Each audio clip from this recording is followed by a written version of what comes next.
DSC Dojang Sentra Prestasi. Assalamualaikum guys. Jadi di video kali ini aku akan membahas tentang tugasnya coach. Apa sih tugasnya coach? Coach itu bertugas sebagai membimbing atlet di dalam pertandingan atau sebelum melakukan pertandingan. Membimbing atlet seperti menyiapkan peralatan untuk atlet sebelum dia melakukan pertandingan, seperti memasangkan bodi, memeriksa lagi gum seal atau helm. Terus selain membimbing atlet, coach juga berperan sebagai mengkoreksi atlet. Mengkoreksi maksudnya itu di sini saat atlet sudah melakukan ronde pertama, biasanya coach itu akan berperan seperti mengkoreksi bagaimana main dari atletnya tadi.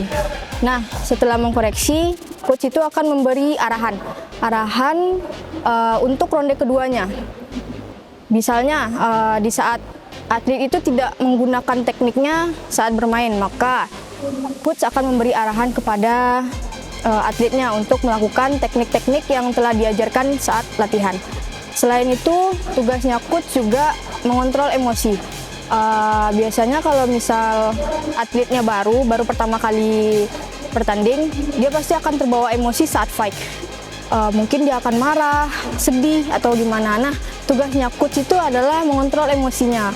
Bagaimana cara coach itu agar seorang atlet itu tidak terbawa suasana saat pertandingan fight, tidak merasa dendam atau marah ataupun sedih.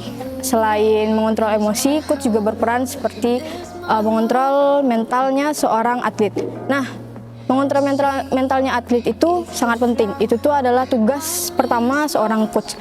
Biasanya kalau seorang atlet baru pertama kali ikuti pertandingan, itu pasti mereka akan merasa canggung. Merasa canggung dengan situasinya, karena kan biasanya kalau dia fight di dojang, itu kan yang ngeliatin cuma teman, terus orang tuanya.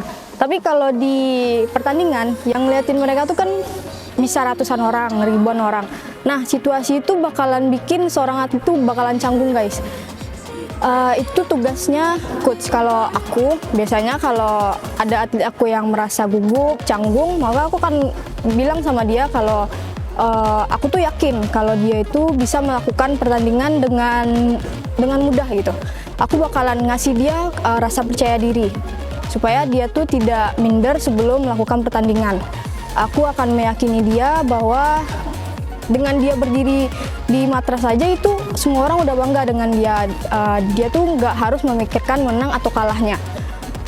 Kalau versi aku seperti itu. Oke, selain itu ada loh tugasnya coach. Tadi kan aku bahas tugasnya coach itu di sebelum pertandingan. Nah, sekarang aku mau bahas tugasnya coach pas di dalam pertandingan. Seorang coach itu boleh meminta poin. Tapi sebelum mereka meminta poin, coach itu harus tahu. Coach itu harus mempunyai etika dan sopan santun kepada wasit. Jangan karena kita sebagai coach itu memiliki etika yang buruk, sifat yang buruk kepada wasit, itu akan akan mengefek guys sama atlet kita, akan membuat kita tuh performanya buruk. Terus atlet kita juga kena, dojang kita juga kena, apalagi pelatih itu pasti bakalan kena di performanya kita karena sifat yang buruk kita. Jadi kalau kita jadi coach, kita tuh harus mempunyai etika. Etika di depan wasit, di depan panitia, di depan siapa aja gitu. Oke, aku bakalan bahas tugasnya coach. Coach itu boleh meminta poin. Meminta poin seperti apa? Misalnya atlet kita itu menendang atlet lawan, kena kepala. Nah, wasit tidak memberikan poin kepada atlet kita. Kita kan rugi kan? Sebagai coach kita kan nggak mau rugi. Jadi tugasnya kita yaitu adalah meminta AVR. Prosedurnya itu seperti mengangkat kartu, terus nanti ditanyakan sama wasit mau minta apa gitu. Kita langsung aja bilang dengan sopan ya guys, karena yang aku bilang tadi coach itu harus memiliki sifat yang sopan. Dengan tinggal ngomong gini aja, Sabam, saya mau minta poin 3 kepala. Kita cuma ngomong gitu aja, kita nggak perlu ngomongnya kayak marah-marah atau apa, itu tuh kayak nggak perlu gitu loh guys. Wasit tuh nggak bakalan menerima sifat kita yang kayak gitu.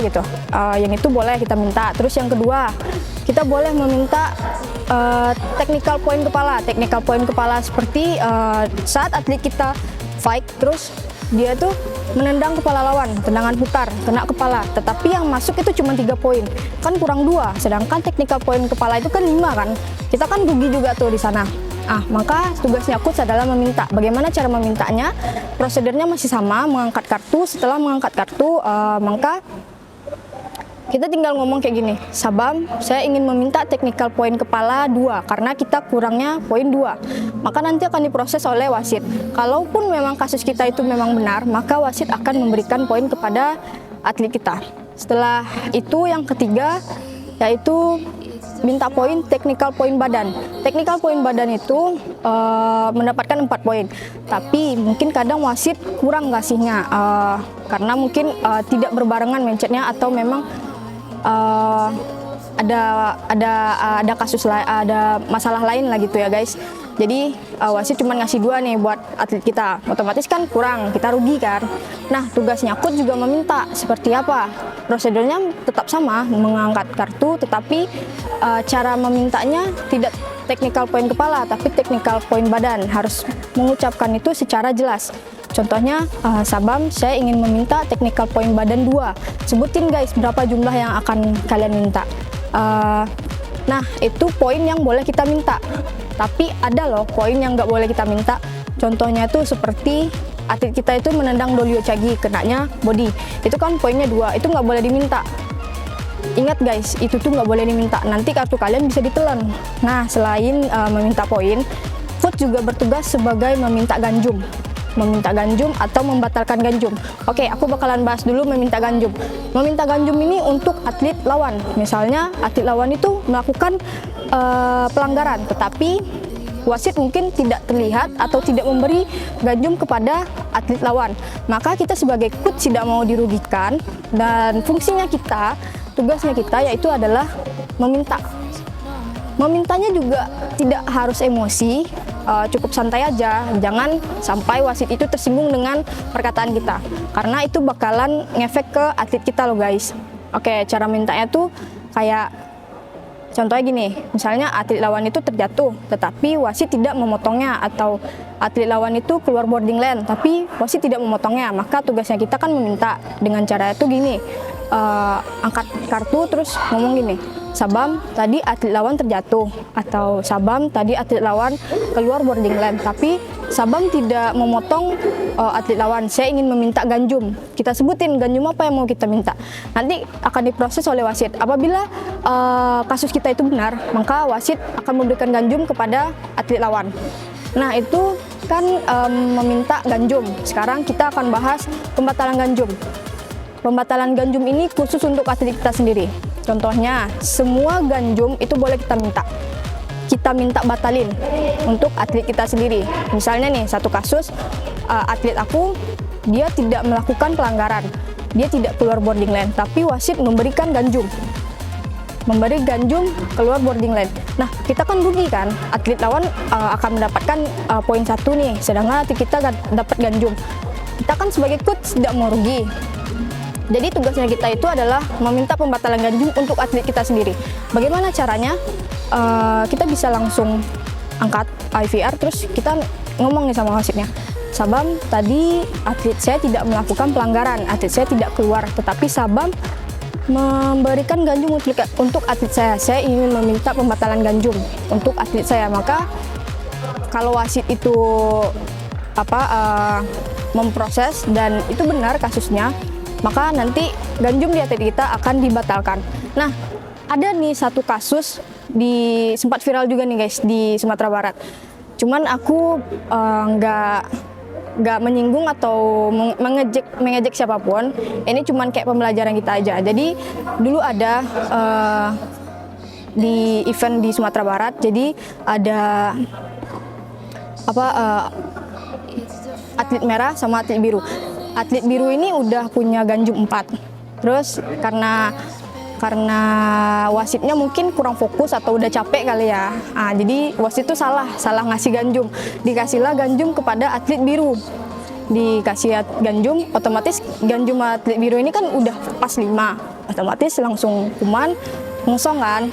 Atlet merah langsung menang karena atlet biru kan udah ganjumnya udah 5. Terus beberapa menit setelah itu datanglah pelatihnya marah-marah gitu karena atletnya kalah karena ganjum. Karena ganjum yang terakhir itu kan harusnya nggak ada gitu, tetapi atletnya marah, coachnya marah gitu sama si wasit sampai ngomong kotor gitu. Harusnya kan nggak boleh, kita sebagai pelatih kan nggak boleh ngomong kotor kepada wasit gitu.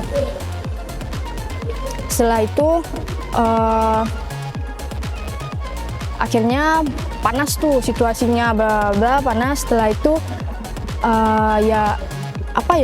menurut aku pelatih itu pasti udah jelek gitu namanya guys. Nah kalau di aku pasti nggak akan ambil pusing.